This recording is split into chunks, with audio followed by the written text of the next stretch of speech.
برکت والی ہے وہ ذات کہ جس کے قبضے میں ملک ہے، بادشاہت ہے، ساری دنیا کی بادشاہت اسی کے ہاتھ میں ہے، اور وہ ہر چیز پر قادر ہے۔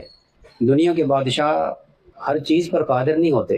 ایک ملک کا کوئی بادشاہ ہو تو اس ملک کی ہر چیز اس کے قبضے میں نہیں ہوتی۔ اللہ تعالیٰ شانہ وہ بادشاہ ہے جو بادشاہوں کا بھی بادشاہ ہے، شہنشاہ ہے۔ کہتے ہیں کہ شہنشاہ کسی کو نہ کہو، شہنشاہ اللہ کی ذات ہے، بادشاہوں کا بادشاہ۔ پاک ہے وہ ذات، برکت والی ہے وہ ذات کہ جس کے قبضے میں ملک ہے اور وہ ہر چیز پر قادر ہے۔ صرف بادشاہ کہہ دینے سے یا مالک کہہ دینے سے بات پوری نہیں ہوتی۔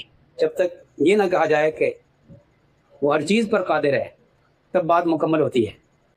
وَهُوَ عَلَىٰ كُلِّ شَيْءٍ قَدِيرٌ، تب بات مکمل ہوتی ہے۔ دنیا کے بادشاہوں کی بادشاہت ناقص ہے، میرے رب کی بادشاہت کامل ہے، جو اس بات کا اعلان کرتا ہے، جس کا دعویٰ ہے یا معاشر الجن والانس ان استطعتم ان تنفذوا من اقدار السماوات والارض فانفذوا لا تنفذون الا بسلطان۔ اے انسانوں اور جنوں، ان استطعتم ان تنفذوا من اقدار السماوات والارض فانفذوا لا تنفذون الا بسلطان۔ اے انسانوں اور جنات، جنات کو بھی اللہ نے شامل کیا، اس لیے کہ جنات آسمانوں پر بھی چلے جاتے تھے، اور انسان کو بھی اللہ جانتا ہے۔ ترقی یافتہ قوم جہاز میں بیٹھ کے اور راکٹوں میں بیٹھ کے کہاں کہاں یہ جائیں گے، یہ کائنات کو مسخر کرنے کے چکر میں دنیا کے اندر کہاں کہاں تک جائیں گے۔ جہاں جہاں بھی جائیں گے وہاں اپنے رب کو پائیں گے۔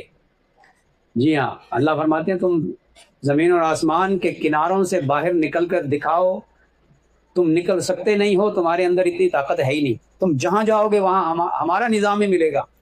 وہ ایسا بادشاہ ہے، وہ ایسا شہنشاہ ہے